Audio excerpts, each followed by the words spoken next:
Boa noite a todos. Nós vamos dar sequência aos nossos estudos. Lembrando que fazemos hoje mais um módulo da Lei de Liberdade. Nós estamos estudando a Lei de Liberdade no terceiro módulo e o nosso tema hoje é livre-arbítrio e fatalidade.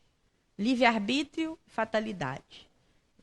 Nós vamos ver o que vamos discutir aí a partir do Livro dos Espíritos, das leis morais e do Consolador, que são a parte teórica que sustenta essa parte no estudo. Lembrando que a gente faz o estudo sistematizado da doutrina espírita, seguindo a apostila da FEB. Para quem quiser estudar em casa, é só mesmo, pode baixar pela internet, pode comprar também a apostila e fazer os estudos, fazer o aprofundamento. Então, nós vamos começar falando alguns conceitos sobre fatalidade. Fatalidade. Nós vamos falar também, quando falamos em fatalidade, nós vamos lá no Livro dos Espíritos, na questão 851, 872. O que é fatalidade?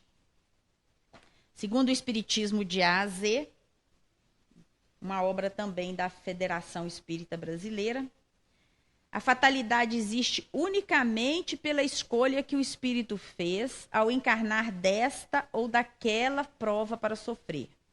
Escolhendo-a, instituiu para si uma espécie de destino, que é uma consequência mesma da posição em que vem a achar-se colocado. E aí ele acrescenta que fala das provas físicas, pois pelo que toca às provas morais e às tentações, o espírito, conservando o livre-arbítrio, quanto ao bem e ao mal, é sempre senhor de ceder ou de resistir.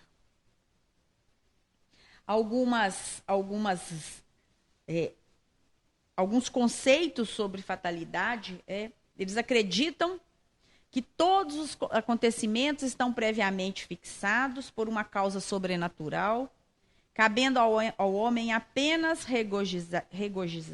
regozijar-se, se favorecido com uma boa sorte, ou resignar-se se o destino lhe for adverso. Esse é um conceito que está no livro As Leis Morais, de Rodolfo Caligares.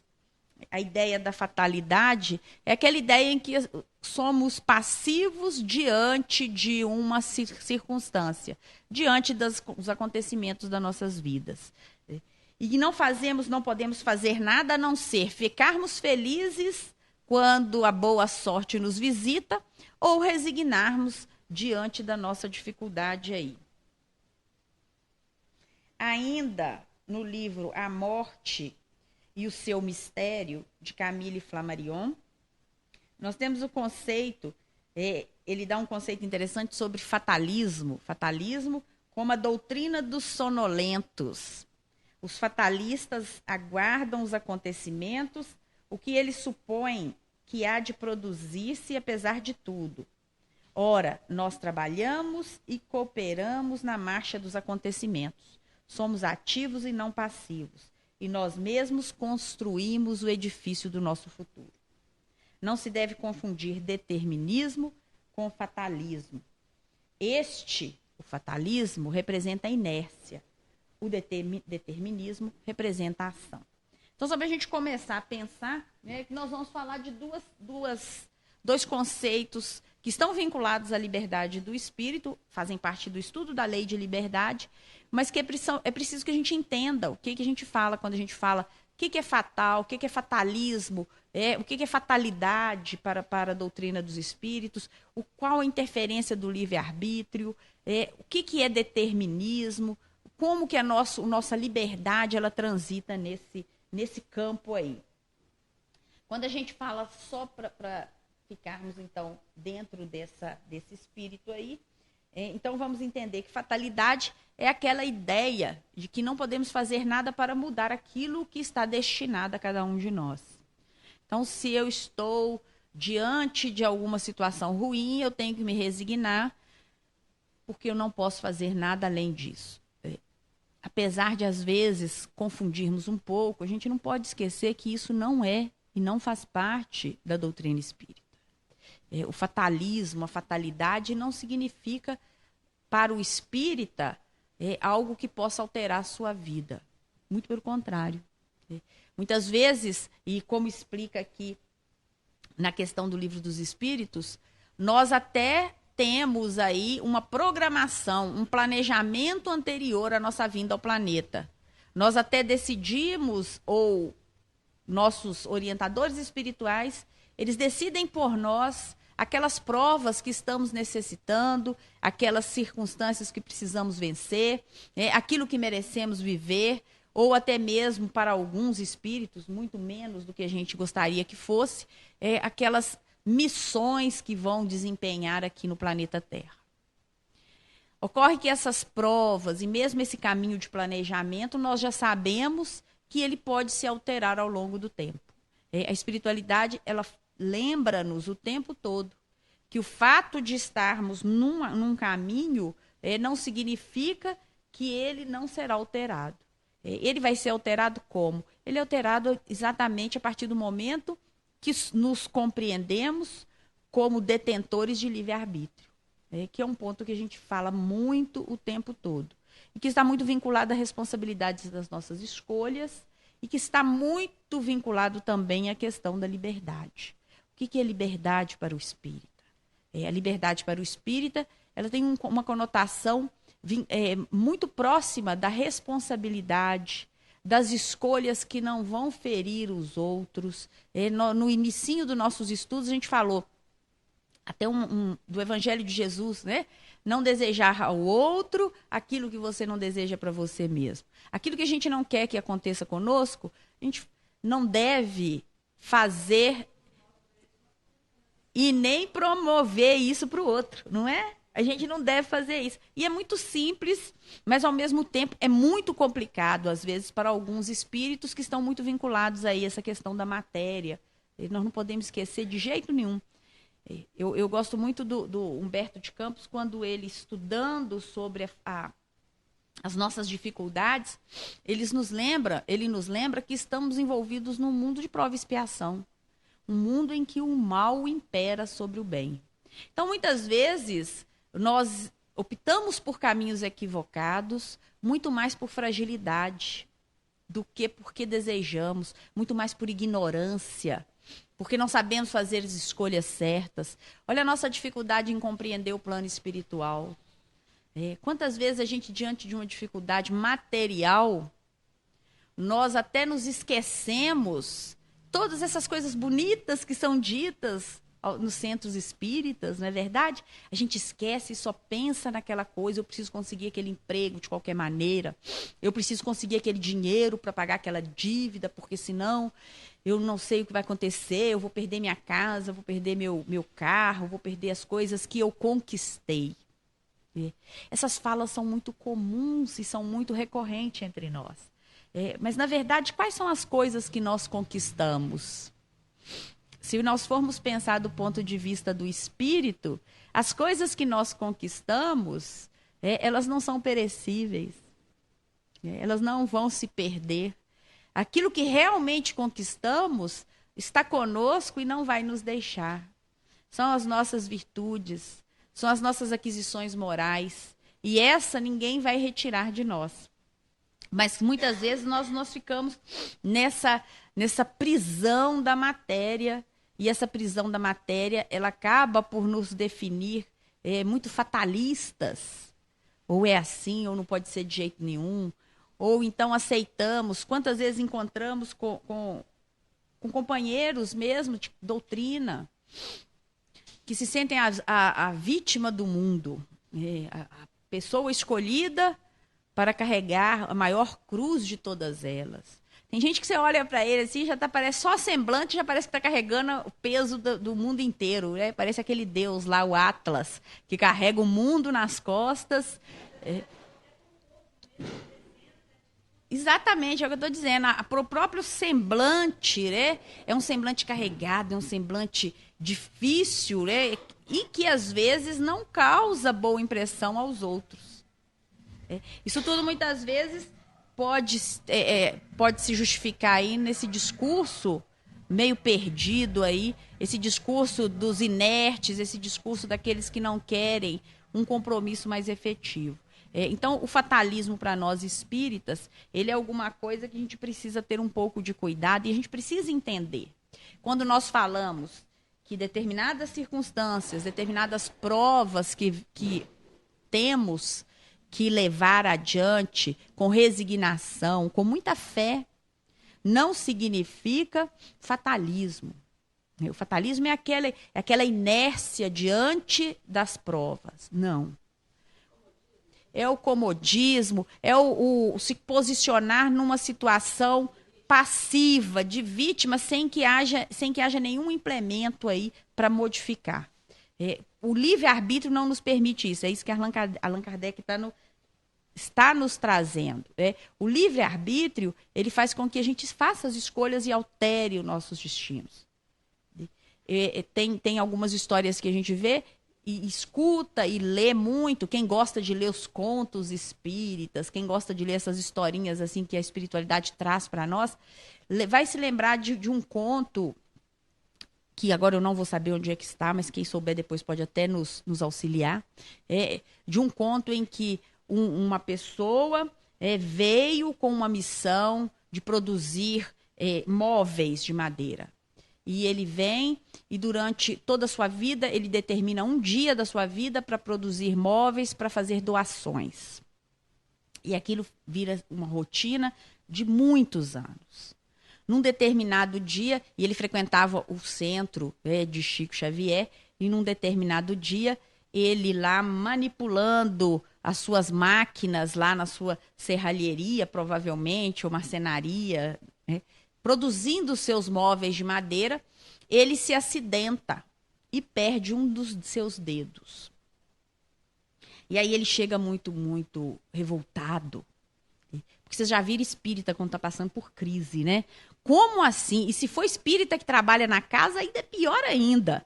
Nossa, eu estou naquela casa todo dia. Como que a espiritualidade me coloca uma prova dessas? E eu imagino que esse nosso amigo chegou à casa espírita, olhou para o Chico e falou: olha, como que você me deixa passar por essa? Por que não me avisaram? Eu aqui trabalhando para os necessitados, eu trabalhando na casa espírita, como que eu ainda perco um dedo? Aí, segundo a história, né, Chico teria dito para ele assim, com aquela tranquilidade que só de pensar nele, acho que cada um consegue visualizar um pouco, que ele não ficasse triste, porque ele conseguiu, através desse trabalho dele, modificar a sua história. Porque, na verdade, ele viria para perder o membro inteiro. Só que a cada vez que ele dedicava um dia do seu trabalho numa doação para o irmão, ele ganhava mais um pedacinho.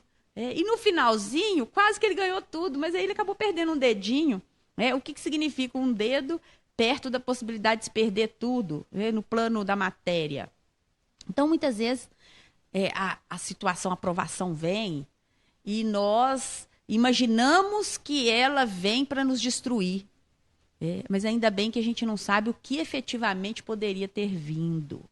Então, nesse sentido, é que a espiritualidade nos traz essa ideia que é muito importante a gente pensar. O fatalismo, a fatalidade, ela não existe, ele não existe. Não existe aquela situação, eu sou assim porque eu sou assim. Eu costumo brincar com os meninos assim, a síndrome da Gabriela, né? Eu nasci assim, vou morrer assim. Não, não existe isso. Nós nascemos, nós temos um tempo para chegar e um tempo para sair do planeta. Isso é determinado. Agora, o que fazemos no intervalo da chegada e no intervalo da despedida, isso está a nosso encargo. Porque é o nosso livre-arbítrio que vai nos orientar, que vai nos direcionar. Então, quando às vezes estamos aí, perdemos um dedinho, né? Na verdade, deveríamos ter perdido o braço todo.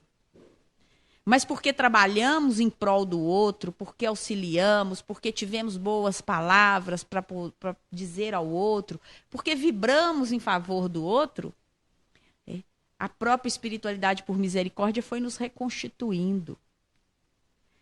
E quando chegamos efetivamente a viver aquela prova corporal, material que deveríamos viver, ela já estava minimizada pelas nossas ações. Lembrando que podemos minimizar, mas podemos também agravar. Então, por isso, o nosso compromisso aí em cultivar sempre o que há de melhor em nós. Allan Kardec, lá na questão 851 do Livro dos Espíritos, ele fala exatamente isso, sobre essa ideia da fatalidade existir unicamente pela escolha que fazemos a respeito da prova que desejamos passar. Essas provas que são planejadas são de natureza física. Porque às vezes a gente perde algo no plano da matéria. Mas isso é porque não é nosso, é de empréstimo. Nem filho é nosso, viu, turma? Essa turma que gosta de ficar agarrando em filho aí, achando que criou filho. Eu tenho 10 filhos para tratar de mim. Não ilude, não. Não ilude, não, que depois vai ficar triste aí, vai ficar ruim, né? A situação fica comprometedora. Nem os filhos são nossos, nada é nosso. O que o espírito entra no planeta com as suas aquisições morais, com as suas virtudes, com os seus defeitos, com os seus vícios, e sai do planeta da mesma forma. O ideal, por que então estamos no planeta?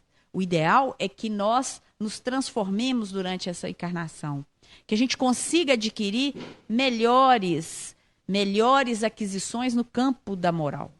Que nós possamos ser melhores do que entramos, que nós possamos sair melhores, mas não do ponto de vista financeiro.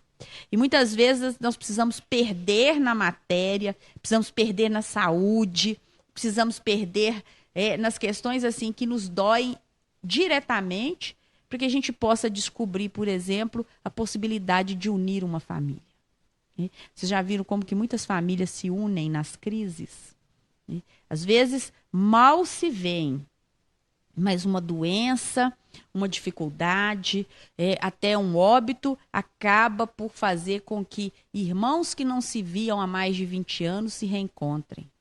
Pessoas que não se falavam, às vezes por nada, né? Família tem isso, às vezes você olhou para ele, eu olhei com a cara feia, parei de falar, não é conveniente, nunca mais volta a falar. Quanto tempo nós não falamos com os nossos familiares? Às vezes é preciso que haja um rompimento de alguma situação material para que a gente possa burilar e melhorarmos como seres, como sujeitos, que é efetivamente o que vamos levar disso aqui. Então, Allan Kardec, quando ele fala sobre essa fatalidade, ele só diz que isso só entra no campo das nossas provas físicas que são planejadas no plano espiritual. Algumas deficiências no corpo, algumas doenças, algumas limitações financeiras. Porque pelo o livre-arbítrio, né? Pois no que toca às questões morais, às tentações, o espírito, conservando o livre-arbítrio quanto ao bem e ao mal, ele é senhor para ceder ou resistir. Então, no campo da prova física, a gente poderia falar numa fatalidade. Mas no campo moral, a forma como vamos receber as nossas provações, isso nós não podemos tratar como fatalidade, porque nós temos o livre-arbítrio. O que é o livre-arbítrio? O que é o livre-arbítrio? Segundo alguns textos espíritas, né, em especial o Rodolfo Caligares e até o próprio Martins Peralva. Olha só, o Martins Peralva, ele lembra que o livre-arbítrio é faculdade que permite ao homem edificar conscientemente o seu próprio destino, possibilitando a sua trajetória ascensional do caminho que desejar. Então, livre-arbítrio é faculdade do espírito. E para que serve essa faculdade? Para fazer com que o espírito se edifique no caminho da ascensão, no caminho da subida, do soerguimento. E, principalmente, do caminho que desejar, porque o livre-arbítrio é escolha pessoal e individual do próprio espírito. Rodolfo Caligares vai dizer que livre-arbítrio é a faculdade que tem o indivíduo de determinar a sua própria conduta, ou, em outras palavras, a possibilidade que ele tem entre duas ou mais razões suficientes de querer ou de agir, escolher uma delas e fazer que prevaleça sobre as outras. Esse conceito de livre-arbítrio a gente viu também há alguns estudos anteriores. Né? Lá nas obras póstumas de Allan Kardec, o codificador vai dizer que livre-arbítrio é a liberdade de fazer ou não fazer, de seguir este ou aquele caminho para o seu adiantamento, o que é um dos atributos essenciais do espírito. E a gente não pode deixar nunca de pensar a respeito disso. Por quê? Porque é atributo essencial, porque faz parte da nossa evolução. Porque se não evoluíssemos pela consciência e pela responsabilidade do nosso livre-arbítrio, não teria sentido as provas que somos convidados a viver. E hoje nós temos com foguete aí, né, gente? Mas vamos ser firmes aqui, porque nós temos a escolha de seguir ou não seguir. O livre-arbítrio é nosso. Né? Só para quem não está sabendo, hoje é dia de decisão aqui em Minas Gerais. E isso fez com que as pessoas soltassem muitos foguetes e ainda estão soltando. Muito bem. Allan Kardec vai dizer no Livro dos Espíritos ainda que as doutrinas que pregam a existência de um fatalismo, comandando a vida das pessoas em todos os sentidos, do nascimento à morte, ensinam que todos os acontecimentos estão previamente fixados por uma causa sobrenatural, cabendo ao homem apenas aceitá-la quando as coisas são positivas, quando as circunstâncias são favoráveis, ou resignar-se diante daquele destino que não é tão bom, das adversidades aí do destino. Segundo Rodolfo Caligares, se Deus regula antecipadamente todos os atos e todas as vontades de cada indivíduo, como pode este indivíduo ter liberdade para fazer ou deixar de fazer o que Deus terá decidido que ele venha fazer? Isso para a gente pensar. Se já está tudo regulado, tudo determinado, então onde é que entra aí o indivíduo? Eu gosto muito eu sempre falo da parábola do filho pródigo, porque é uma parábola que mostra muito a nossa evolução e mostra muito como que o pai se posiciona diante da nossa evolução. E eu acho que serve dentro das nossas limitações para nos exemplificar um pouco, para que a gente possa entender um pouco.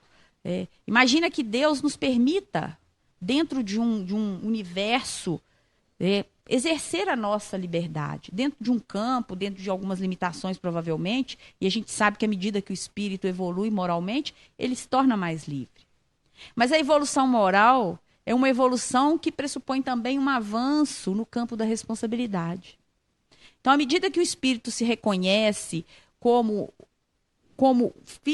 parte da criação, como corresponsável uns pelos outros, como essencial para a evolução tanto do planeta quanto de si mesmo e até de todos os que estão juntos deles, esse espírito ele passa a gozar uma liberdade diferente. Essa liberdade trazida pelo livre-arbítrio, pelo aprimoramento dos atributos, ela é muito distante, às vezes, do conceito de liberdade que temos aí de uma forma mais vulgar entre nós.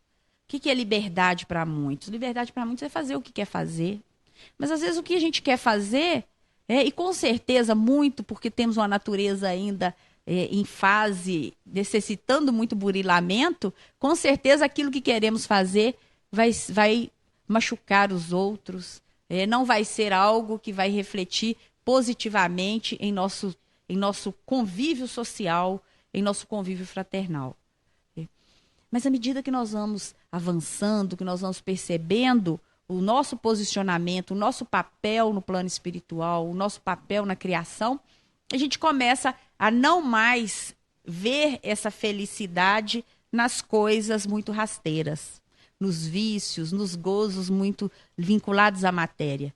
E aí a gente começa a ter uma nova percepção.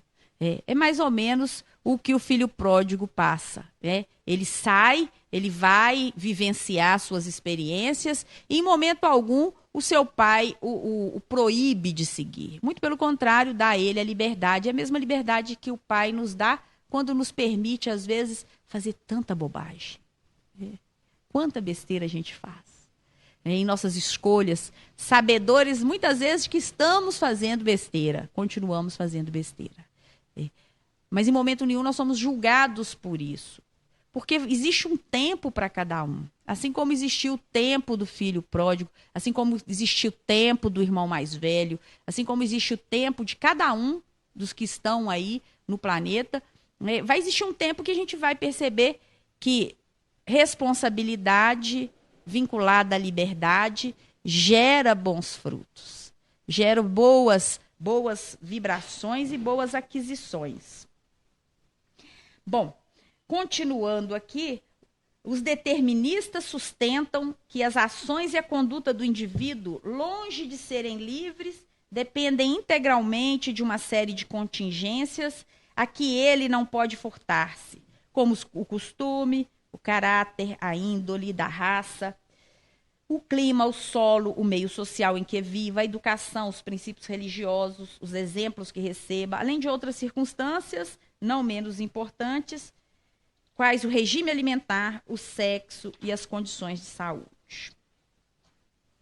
Nós sabemos que as condições físicas, as condições sociais, as condições econômicas, elas efetivamente, para nós, elas têm um peso ainda bastante significativo, mas não é determinante. É isso que a espiritualidade está nos dizendo.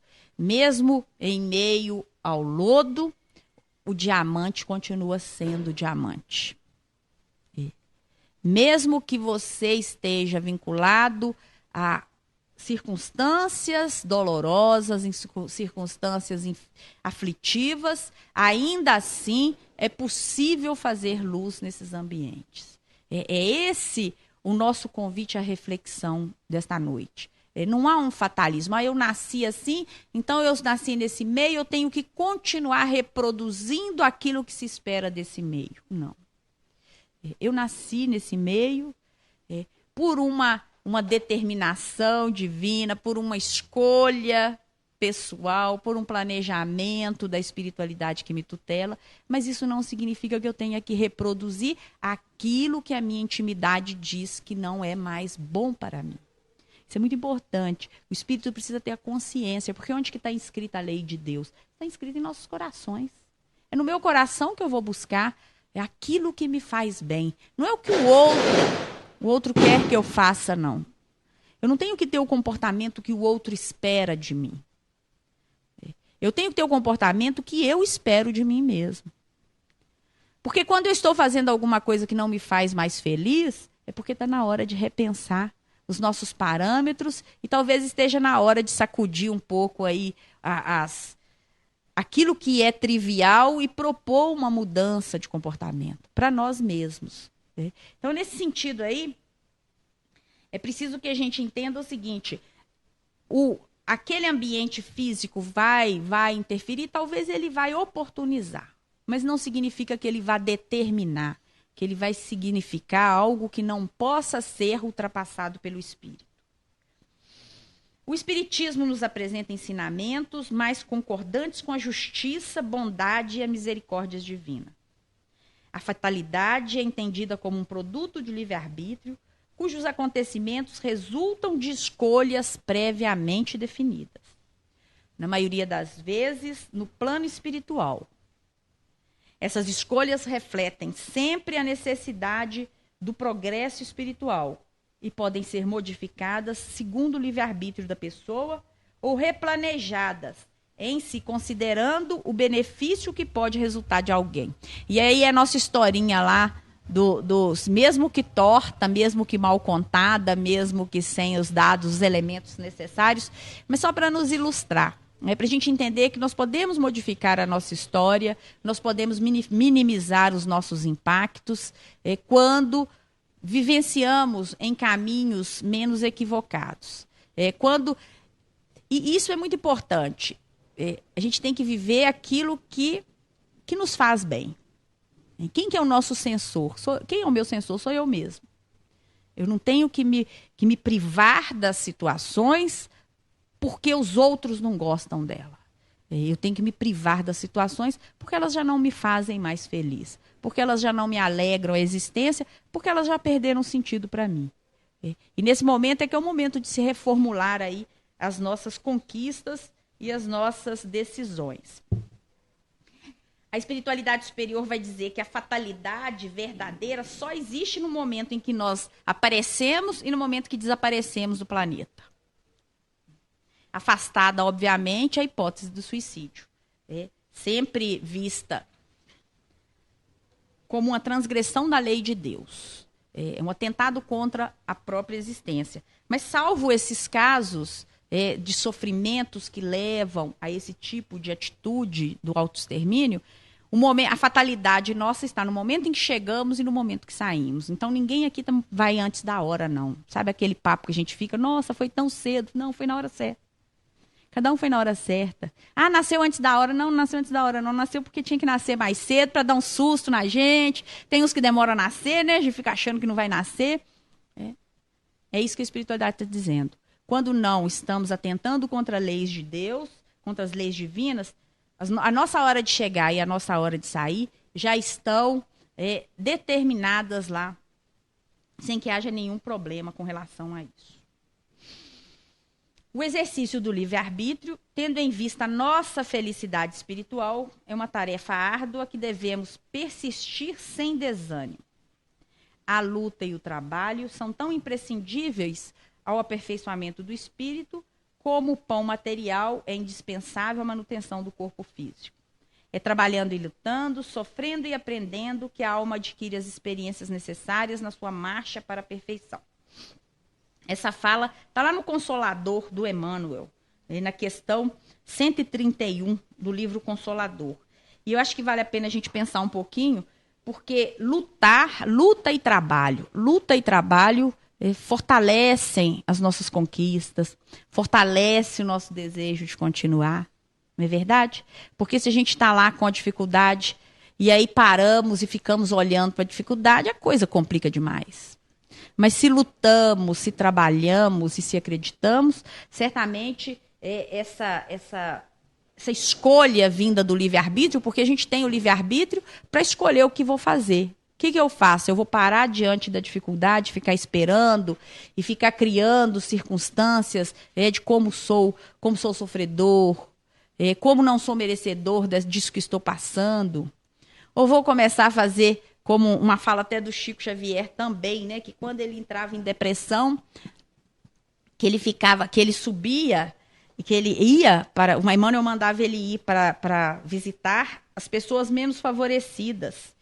E ele passava, às vezes, à tarde batendo papo com aquelas pessoas menos favorecidas. E, segundo ele, quando ele voltava era com vergonha. Por quê? Porque o livre-arbítrio faz com que ele escolha, faz com que qualquer um de nós escolha. O que eu quero? Eu vou ficar aqui ruminando a minha dificuldade?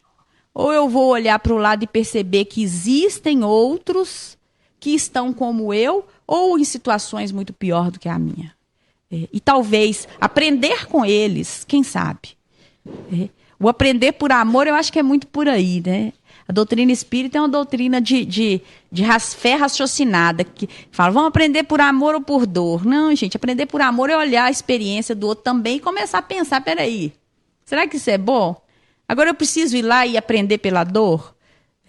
São escolhas que a nossa faculdade, porque o livre-arbítrio é uma faculdade vinculada à nossa evolução. É essa informação que a gente tem quando a gente vê os conceitos do livre-arbítrio. É uma faculdade essencial para o progresso do espírito. Então, se eu estou vendo que todo mundo está atravessando a rua e está sendo atropelado, todo mundo está indo, por que eu vou? Vou lá aprender pela dor? Não. O espírito é convidado a evoluir pelo amor. E evoluir pelo amor é pela inteligência, pela observação das questões do outro. Nós não estamos aqui juntos por nenhum significado. Se somos convidados a nascer em determinadas famílias, se somos convidados a conviver com determinados grupos, é porque existe um sentido para isso. E é preciso que a gente observe aquilo que está em nosso entorno. Não é ficar tentando descobrir o que está acontecendo lá do outro lado do mundo. Não. Eu costumo dizer que a gente precisa olhar o que está perto de mim. O meu próximo, primeiro sou eu mesmo, depois é aquele que está mais próximo de mim. Então, se eu tenho que atuar, eu tenho que tentar atuar na minha área de proximidade. Tem uma fala antiga que falava, que eu não sei também quem falou, mas que dizia que nenhum povo foi tão universal cuidando de si mesmo como foram os gregos. Não, foi tão conhecido e eles só cuidavam de si mesmo. Eles não estavam preocupados com outras raças, eles estavam preocupados com eles. E são até hoje influência em toda a nossa cultura. Então, de repente, se a gente procurar fazer luz no nosso entorno, lá no nosso mundinho pequeno, mesmo que entendendo que tenha uma amplitude muito grande, de repente a gente vai fazer muito mais do que esperaríamos que fizéssemos. Bom, também no livro dos Espíritos, na questão 861, Allan Kardec vai lembrar que nunca há fatalidade nas opções morais. Então, a fatalidade, para ficar bem claro para nós, ela pode ocorrer nas questões vinculadas às questões materiais, doenças, privações econômicas, mas nunca nas questões morais.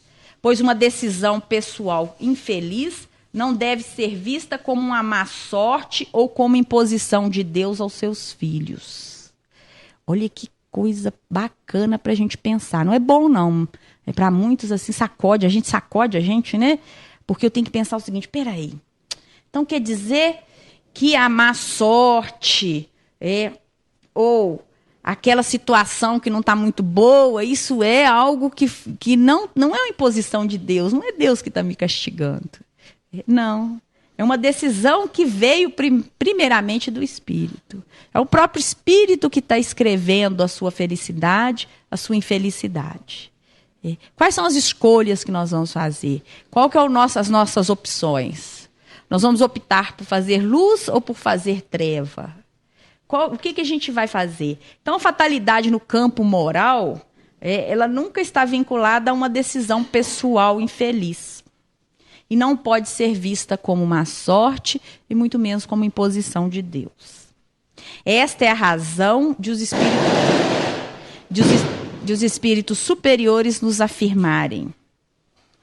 Ora, aquele que delibera sobre uma coisa é sempre livre de fazê-la ou não. Então, quando nós escolhemos estar aqui hoje, por exemplo, nós tivemos a oportunidade de escolher estar em outro lugar. Alguém aqui veio amarrado aqui para a casa espírita? Eu acho que não, espero que não. Às vezes a gente até veio amarrado pelo nosso mentor, né, coitado, que deve estar penando para nos trazer. Mas eu tenho a impressão que nesse momento as escolhas por estar aqui, a escolha por não estar em outro lugar é nossa. Assim como aqueles que estão também em outros ambientes escolheram estar nesses lugares. Se soubesse previamente como o homem encarnado teria que cometer um crime, o espírito estaria a isso predestinado. Ficai, porém, sabendo que ninguém há predestinado ao crime, e que todo crime, como qualquer ato, resulta sempre da vontade e do livre-arbítrio. Eu sou assim porque minha família toda é assim. Não. Definitivamente não. E claro que, enquanto eu não sei o que é bom, enquanto eu não sei o que é verdade, aquilo que eu faço está correto. Mas a partir do momento que eu sei o que é bom, que eu sei o que não é bom para mim, que eu sei aquilo que me entristece, que torna a minha vida mais pesada, menos leve, eu passo a ser responsável pelas minhas escolhas. Então, cometer um crime não é determinismo, não é fatalidade. É escolha individual do espírito. E a gente fala em crime, às vezes a gente só pensa nos crimes que estão lá no Código Penal. Mas às vezes existem crimes que são de ordem, não dá para tipificá-los pela lei dos homens. Mas talvez se nós tivéssemos aí o Código Penal dos Espíritos, a gente pudesse tipificar esses crimes e verificar o quanto eles são mais danosos aos espíritos. Que são esses de ordem moral, de ordem espiritual, são esses que às vezes fazemos quando constrangemos os nossos irmãos, quando criamos, imputamos neles aí dependências emocionais, uma série de circunstâncias que às vezes a gente manipula por interesse pessoal. Então, quando fazemos essas escolhas, quando estamos aí manipulando pessoas, quando estamos interferindo nas decisões das pessoas, não tenhamos dúvida de que estamos fazendo isso pelo nosso próprio livre-arbítrio. E se estamos fazendo isso pelo nosso livre-arbítrio, não tenhamos dúvida que responderemos pelo grau de responsabilidade que adquirimos ao fazer isso. Por isso que a quem muito dá, muito será cobrado. Então, se a gente tem a oportunidade de conhecer, a gente precisa se libertar, não é assim? Conhecereis a verdade vos libertará. Muito bem. Porque se conhecendo a verdade eu promover o aprisionamento, com certeza estarei também promovendo um retorno de aprisionamento para mim mesmo. Bom, em suma, a fatalidade que parece presidir aos destinos é resultante de escolhas estipuladas no nosso planejamento reencarnatório e do nosso livre-arbítrio nas ações cotidianas. Dessa forma, atentos às orientações que um dos espíritos da codificação nos dá, ele nos traz a seguinte informação: tu escolhestes a tua prova. Está lá na questão 866 do Livro dos Espíritos, para quem depois quiser conferir. Tu mesmo escolhestes a tua prova. Quanto mais rude ela for e melhor a suportares, tanto mais te elevarás. Os que passam a vida na abundância e na aventura humana são espíritos preguiçosos que permanecem estacionados. Assim, o número dos desafortunados é muito superior aos dos felizes nesse mundo. Atento que os espíritos, na sua maioria, procuram as provas que lhes sejam mais proveitosas. Acresce que a mais ditosa existência é sempre agitada, sempre perturbada, quando mais não seja pela ausência de dor. Então, por melhor que seja, ou por mais ditosa, mais feliz que nos pareça a existência de alguns, não tenhamos dúvida que em algum ponto eles estão também passando por dificuldades, estão passando por provas. Porque cada um de nós está aí se suportando e lutando para vencer as dificuldades. E aí a gente tem que, mais uma vez, dentro do nosso campo aí da liberdade, lembrando que a liberdade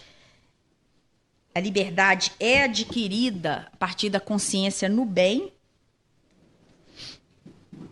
Lembrando que libertar-se é ascender na compreensão do entendimento. Lembrando que liberdade quer dizer responsabilidade. Lembrando que liberdade é um bem que reclama senso de administração, como acontece com o poder, com a inteligência e com o dinheiro. Então, lembrando que a liberdade é uma lei de Deus, a qual todos nós estamos sujeitos. Que a fatalidade ela pode ser transformada a partir da interferência do nosso livre-arbítrio, que vai determinar sobre as nossas escolhas. Então, que Jesus possa nos abençoar em nossas escolhas, que nos momentos de dúvida nós possamos optar pelos caminhos menos tortuosos, que possam nos acarretar menos dor. Deus possa nos abençoar nessa noite, que a gente possa retornar na semana que vem com mais um estudo aí da Lei de Liberdade. Boa noite a todos.